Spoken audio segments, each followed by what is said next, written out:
خوتي خواتاتي اهلا وسهلا مرحبا بكم يا جماعة الخير. صباح الخير عليكم ناس الفلا ومساء الخير عليكم pour celles et ceux qui vont nous regarder ce soir. Azul Fella wa salam alaikum. J'espère que vous allez bien.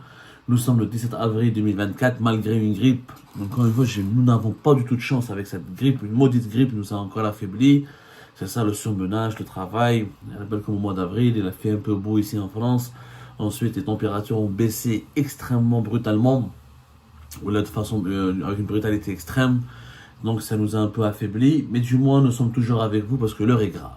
L'heure est grave, l'information du jour que nous avons pu confirmer, elle est extrêmement grave. Il y a l'appel à la vigilance, à la concertation, à l'analyse, et encore une fois nous avons devant nous les dégâts de la diplomatie très brutale, très brusque, et la diplomatie spectaculaire, ce que moi j'appelle la diplomatie du spectacle, du régime Tebboune. Faites attention.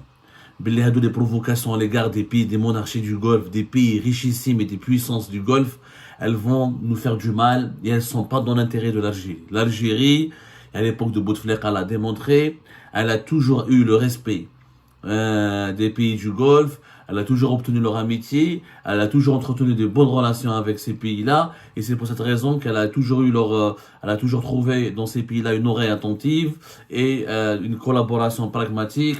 Et la force de l'Algérie, c'est qu'elle était respectée par tout le monde, que ce soit à l'ouest ou à l'est. Sa crédibilité, son prestige venait du fait de sa capacité à se faire respecter par tous les acteurs grâce à une diplomatie de sagesse, de dialogue, de persuasion, de séduction, de positionnement et de position historique qui est honorable, toujours grâce à cette intelligence que nous avons construite depuis l'indépendance du pays, qui essaie de s'imposer sur la scène internationale par des valeurs nobles et par un dialogue respectueux des souverainetés de tous les pays du monde, et notamment des puissances mondiales et régionales avec lesquelles nous avons des intérêts importants. L'Algérie, elle a tissé des liens stratégiques, parce que l'Algérie, elle a réussi à convaincre de ces pays-là quelle est une place, un carrefour stratégique.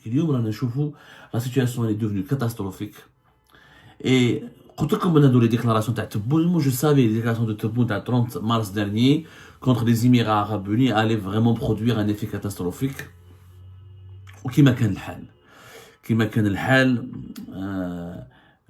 اليوم le 17 avril 2024, une information qui a d'abord été publiée par le média Maghreb Intelligence qui rapporte que les dirigeants du MAC, à leur tête Farhat Mehenni, le mouvement qui appelle à l'autodétermination pour la Kabylie, il y a une création d'un État kabyle au sein de l'Algérie, donc à la désintégration du territoire national et qui appelle à la division du pays, a rencontré dans un cadre informel, je dis bien dans un cadre informel, mais et n'en déplaise que ça reste une rencontre avec des officiels de 3 pays du Golfe.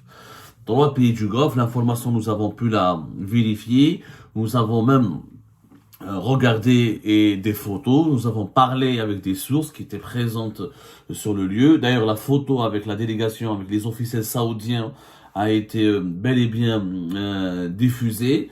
Farhat Mehenni, l'un de ses collaborateurs, et 2 officiels saoudiens. Alors, il ne s'agit pas du numéro 3 ou du numéro 4 du ministère des Affaires étrangères, saoudien naturellement, mais ce sont des fonctionnaires de la représentation saoudienne ou de la mission diplomatique saoudienne auprès des Nations Unies à New York.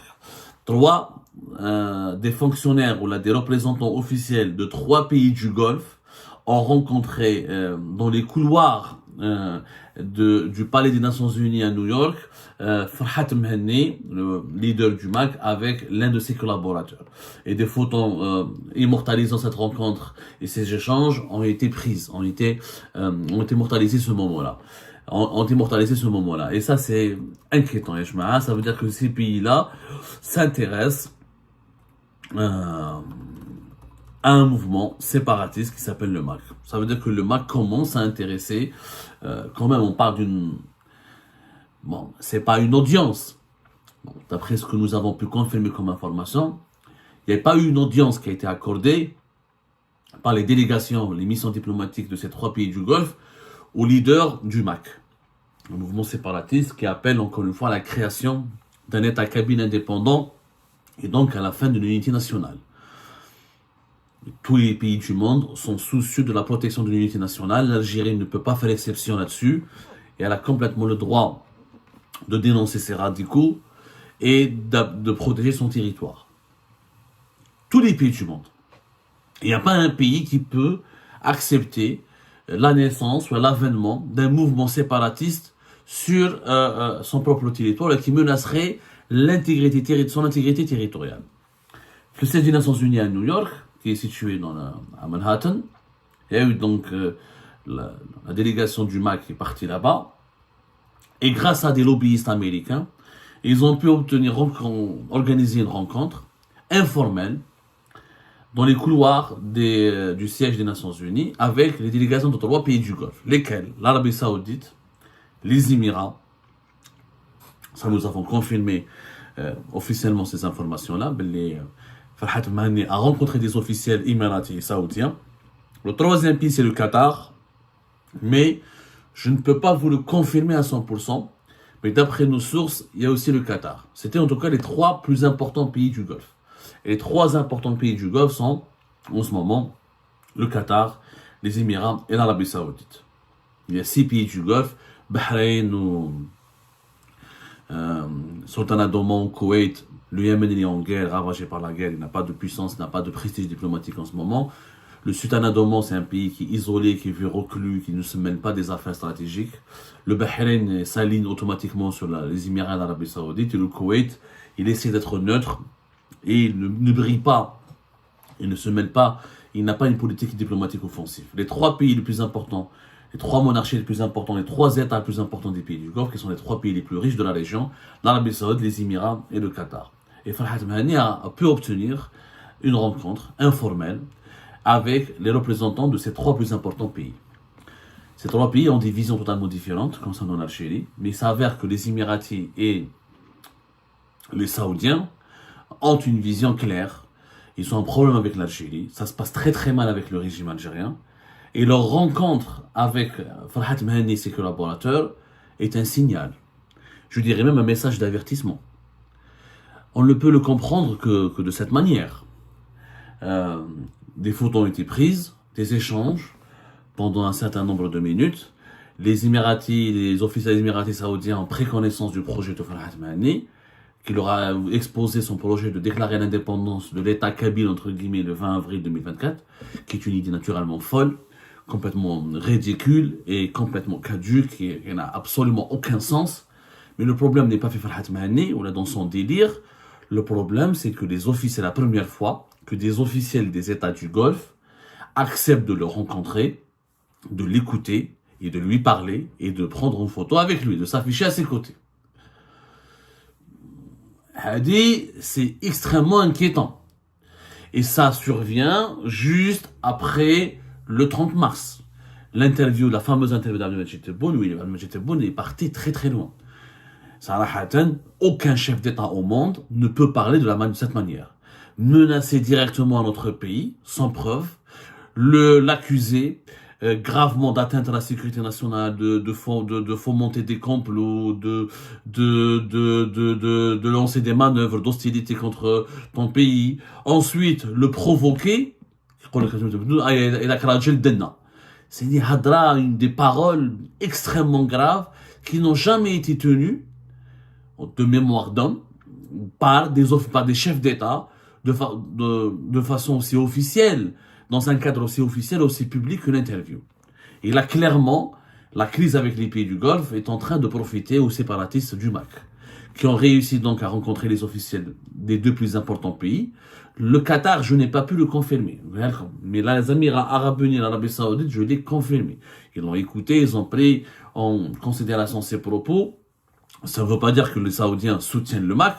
Ça ne veut pas dire que les Émiratis veulent soutenir le MAC. Mais ça veut dire qu'ils sont prêts à le rencontrer, à lui parler, et qu'ils sont prêts à qu'ils s'intéressent d'ores et déjà au MAC. Et ça, c'est un message direct au régime algérien.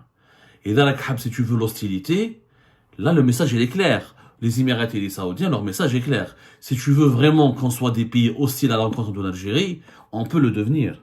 Et on ne le deviendra pas à travers, en parlant, en ripostant dans les médias, en diffusant des contenus médiatiques, ou là, en bombardant l'Algérie par des articles de presse négatifs et injurieux et insultants, comme le fait la presse algérienne à l'égard des Émirats. Mais on peut le faire directement, en appuyant là où ça fait mal, en remettant en cause l'unité nationale de l'Algérie, en s'intéressant aux soi-disant supposés problèmes kabyles et en se rapprochant des séparatistes du MAC. Et là, c'est un signal extrêmement mauvais. Ça veut dire que les pays du Golfe et le régime algérien, il y a une crise officiellement ouverte. C'est bon. Comment ils ont réagi? Quand tu veux qu'on te montre, c'est une démonstration. Si vraiment nous voulons être hostiles à l'égard de l'Algérie, voilà ce que nous pourrons faire. Voilà ce que nous risquons de faire. Le problème, c'est que depuis 2022, depuis l'organisation du sommet des chefs d'État de la Ligue arabe, en novembre 2022 à Alger, et tout le rapprochement, tout ce qui s'est passé, la politique la politique arabe de Tebboune, elle est vécue comme étant une agression, comme étant une provocation à l'égard des pays du Golfe. Tebboune s'est rapproché beaucoup des Iraniens, il a déroulé le tapis rouge au Hamas, il a utilisé la cause palestinienne pour rabaisser les autres pays arabes qui traitent et qui négocient avec Israël. Il multiplie, il veut imposer un certain fonctionnement au niveau de la Ligue arabe. Il donne des leçons de morale aux autres dirigeants du pays arabe. Et ça a beaucoup énervé Mohammed Ben Zayed, l'émir dirigeant des Émirats arabes unis, et Mohammed Ben Salman, le roi régnant, le maître du pouvoir saoudien. Ça a énormément dérangé, et ces deux pays les plus importants dans la région, qui sont les deux pays les plus riches, et qui ont des connexions internationales extrêmement importantes avec les puissances universelles, ont décidé de tourner le dos à l'Algérie et de pratiquer une politique qui, pour le moment, n'était pas hostile. L'Arabie Saoudite, elle a juste mis à l'écart l'Algérie, elle a juste méprisé l'Algérie, elle a écarté l'Algérie du processus de réconciliation, de réintégration de la Syrie.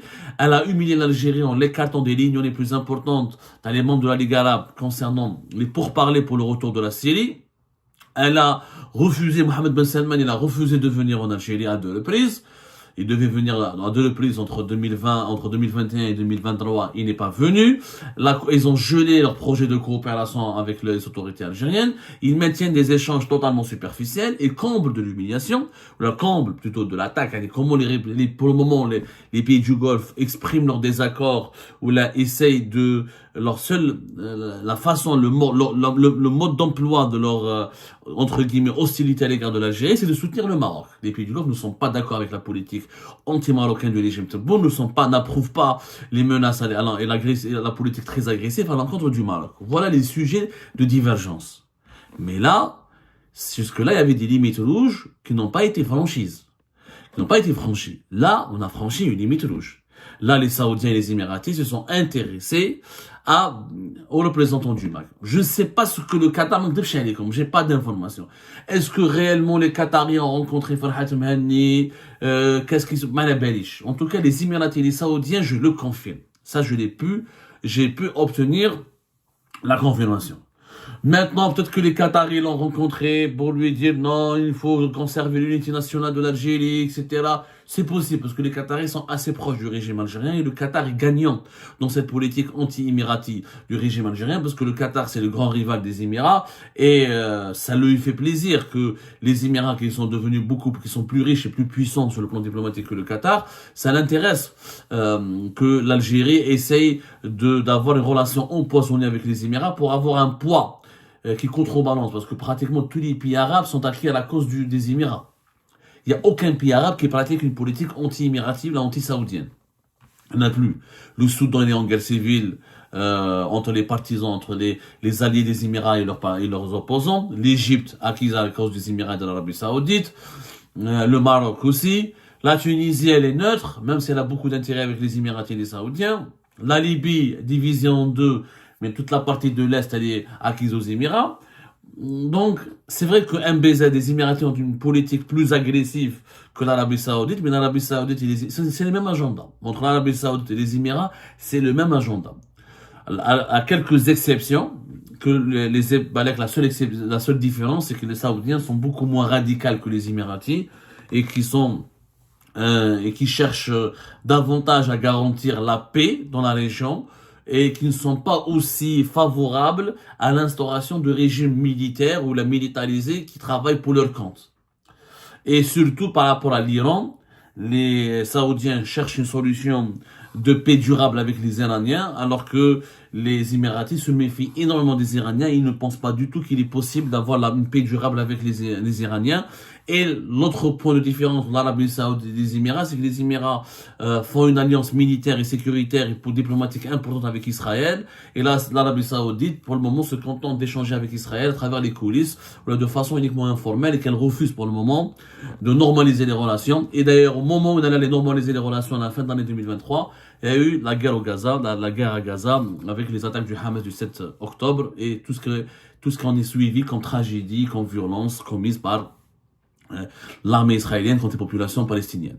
Donc, c'est l'approche vis-à-vis d'Israël et de l'Iran qui distingue un petit peu les Émirats de l'Arabie Saoudite. Sinon, c'est le même dogme diplomatique, le même agenda. حنايا l'Algérie, alors on n'a jamais eu de problème. Ce sont des pays importants, riches. D'ailleurs, la Russie, qui est l'ami traditionnel de l'Algérie, elle ne soutient plus, elle est beaucoup plus proche de l'Arabie Saoudite et des Émirats que de l'Algérie. Poutine n'est jamais venu à Alger depuis l'arrivée de Tebboune au pouvoir, alors qu'il est parti déjà en Arabie Saoudite et à Abu Dhabi. Toutes les puissances, que ce soit occidentales, la Chine, elle est extrêmement proche de l'Arabie Saoudite et de la Chine. Les deux pays font partie maintenant des BRICS. Ils ont intégré les BRICS là où l'Algérie a échoué. Donc, que ce soit l'Ouest ou l'Est, que ce soit le camp de la Russie, de la Chine ou le camp de l'Occident, des États-Unis d'Amérique, de l'Union européenne, tous les grandes puissances ont de très bons rapports, ou là ont des rapports stratégiques avec l'Arabie Saoudite et les Émirats qui sont des pays importants, grands producteurs d'hydrocarbures, très riches, avec des fonds souverains, et c'est des grands investisseurs internationaux. En Algérie, on avait toujours, dans notre diplomatie, d'avoir de bons rapports avec ces pays-là, parce que c'est des pays importants. جات بون ما على باليش منين جاتو هاد لا ريفيلاسيون قال لك نتضارب معاهم حسب روحو ما على باليش يبونسي بلي رانا في الموند دي زاني 70 etc. Sauf que quand tu as des ambitions géopolitiques importantes, il faut avoir les moyens nécessaires. Il faut avoir les moyens nécessaires pour imposer ton agenda, si tu veux exercer une certaine hégémonie, si tu veux avoir un certain leadership, il faut avoir les moyens nécessaires. Il faut avoir les moyens économiques, les moyens diplomatiques, les moyens militaires. Or, l'Algérie n'a ni les moyens militaires, ni les moyens économiques, ni les moyens diplomatiques. On n'est même pas capable, on n'a même pas encore développé le paiement mobile et le paiement en ligne. On n'arrive même pas à avoir des banques qui fonctionnent correctement. On n'arrive même pas à régler le problème du chômage chez nous. On a encore un problème avec nos voisins directs, le Mali et le Niger. On est en guerre pratiquement avec notre voisin direct qui est le Maroc. Nous, on a dans des grandes puissances régionales qui sont l'Arabie Saoudite et les Émirats qui sont 10 fois plus riches que moi, 10 fois plus rayonnants que moi et plus influents que moi, et qui ont des amitiés extrêmement solides avec la Russie, la Chine et les États-Unis d'Amérique à la fois. C'est-à-dire qu'ils sont alliés avec tous les puissants de ce monde. Donc, ou tu es fou, ou tu fais, tu t'as pas compris que le monde d'aujourd'hui, c'est pas le monde des années 70. Boumediene, il avait une politique souverainiste, mais Boumediene, il n'y avait pas une grande différence entre l'Arabie Saoudite et l'Algérie, les années 70, ou là, entre les Émirats et l'Algérie. Au contraire, l'Algérie, les années 70, elle était beaucoup plus développée, beaucoup plus puissante, beaucoup plus moderne qu'un pays comme les Émirats Arabes Unis, parce que les années 70, de toute façon, les Émirats, ça n'existe que depuis le début des années 70. L'Arabie Saoudite n'a entamé sa modernisation et sa force qu'à partir des années, fin des années 80.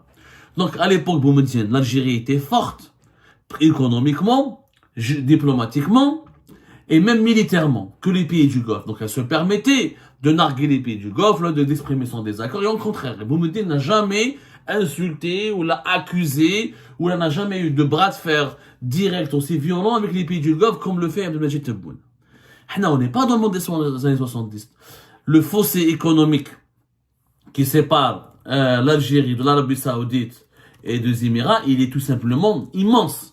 Le fossé diplomatique, le fossé géopolitique, c'est-à-dire il suffit juste de prendre en photo Dubaï et de prendre en photo Alger, tu vois, nous ne vivons pas dans la même planète. Dubaï, l'Arabie Saoudite, ils ont des alliances, leur capacité, leur financement, leurs dépenses militaires, leurs dépenses diplomatiques, leurs relations avec les grands de ce monde. Ça donne à ces pays-là une avance. Dans un combat, quand tu veux aller te battre, quand ça engage qu'une personne, mais quand ça engage tout un pays de 47 millions d'habitants, tu pars pas dans un combat contre une puissance régionale plus importante que toi et plus soutenue par toutes les puissances mondiales de ce monde. Tu vas peser le pour et le contre. Est-ce que combien de chances j'ai de gagner et combien de risques j'ai de perdre? Je ne fais un مليح. Alors rien, احنا en Algérie, on a نسبوا في les grandes puissances du pays du Golfe, نخلطوا فيهم, ما على بالناش. C'est quoi tout ça pourquoi? Parce que les pays du Golfe soutiennent, ils sont plus proches du Maroc que de nous. يا اخويا عاد في وقت بوتفليقه on n'avait pas ce problème là. على في وقت بوتفليقه les Émiratis étaient corrects avec l'Algérie comme avec le Maroc. Alors, les Saoudiens qui étaient les amis du Maroc étaient aussi corrects avec l'Algérie, tout en étant corrects avec le Maroc. On n'est pas obligé. Pourquoi on veut obliger les pays du Golfe à détester le Maroc et à adopter l'Algérie? Qu'est-ce qu'on a à leur offrir? C'est ça la question. Les pays deviennent tes alliés quand ils ont un intérêt important avec toi. Mais ils ne peuvent pas devenir tes alliés sur la base de simples paroles, ou juste pour tes beaux yeux, ou juste parce que toi tu es un pays de révolutionnaires, ou là tu as un passé glorieux, ou là un passé ancestral, ou là un passé prestigieux. Ça n'a pas de sens. N'oublions pas que le MAC, déjà, depuis 2023, il a recouru à des lobbyistes américains, une avocate américaine qui vit entre le Maroc et les États-Unis d'Amérique d'ailleurs, depuis juin pratiquement 2023. Elle a signé un contrat avec le MAC, elle est financée par le MAC pour faire la promotion de l'amitié américaine avec la Kabylie, la compréhension de la région de la Kabylie, la trajectoire et les tactiques musclées du régime algérien sur la Kabylie, pour promouvoir les idées et la cause du MAC aux États-Unis d'Amérique. Il s'agit de Elizabeth Myers, qui est elle est basée à Washington. Le contrat de lobbying a été enregistré à l'époque aux États-Unis d'Amérique. Les activités de lobbying sont encadrées. Quand un lobbyiste travaille, il est payé par une organisation, un pays étranger ou une société privée, il doit se déclarer auprès du ministère de la Justice américain, ben les voilà, qui sont mes clients. Le MAC est l'un des clients de Madame Elizabeth Myers depuis le 25 juin 2023. Et selon nos sources, les lobbyistes américains, cette lobbyiste américaine, elle est pour beaucoup dans l'organisation de cette rencontre informelle entre les délégations émiraties saoudiennes avec les représentants du MAC, avec notamment Farhat Mehenni, et pour tout ce qu'elle doit faire à New York. Maintenant, que va faire Tebboune? Maintenant, si Tebboune ne convoque pas l'ambassadeur émirati et l'ambassadeur saoudien, ça va devenir assez grave. Hey, khlas! Si l'ambassadeur saoudien et émirati ne sont pas convoqués, ou l'Algérie ne proteste pas, ou ma tahderch, ou ma dirwelou, c'est que vraiment il y a un problème. C'est que vraiment t'as peur. Parce que t'as le 30 mars, tu montres tes muscles, ou tahdar, et tu dis voilà, Rajel Fihom Denna. Ils ont rencontré le MAC. Ils se sont affichés avec le MAC. Qu'est-ce que tu vas faire maintenant? Maintenant, c'est dans les 24 heures, ou dans les 48 heures, l'ambassadeur saoudien à Alger, l'ambassadeur émiraté à Saoudi n'est pas convoqué, ça veut dire que le régime algérien fait le chat. C'est un régime faible. C'est que le régime Tebboune, c'est que parole, comme le nom d'Alida, parole, et dans les actes, il n'est même pas capable de faire face. Parce que c'est beau de dire, je suis anti-émirati, je suis souverain, tu veux la bagarre va commencer. Si tu je le dis, c'est l'ambassadeur émirati saoudien. Si les ambassadeurs émiratis saoudiens ne sont pas convoqués dans les 24 heures ou 48 heures, cela signifie que le régime algérien est en train de se foutre de la gueule de l'opinion publique algérienne, c'est qu'il a foncièrement peur, c'est qu'il n'est pas capable de protéger le pays contre ce qu'il qualifie lui-même comme adversaire, notamment les Émirats arabes unis. Et s'il n'est pas capable de protéger le pays, cela signifie, avec l'approche des élections présidentielles du 7 septembre prochain, il faut revoir la composante du régime actuel, parce qu'ils sont en train de nous précipiter dans des conflits inquiétants, dangereux, avec des pays puissants de la région, mais à la fin, ils ne sont pas capables de tenir les promesses de leur brutalité, ou les promesses de leur soi-disant force affichée dans les médias. Attention, la diplomatie, c'est pas une affaire d'interview, de déclaration dans les médias, ou les rapports de force avec les États, ou entre les États et les bras de fer. Ça se passe sur le terrain. Là, dans le terrain.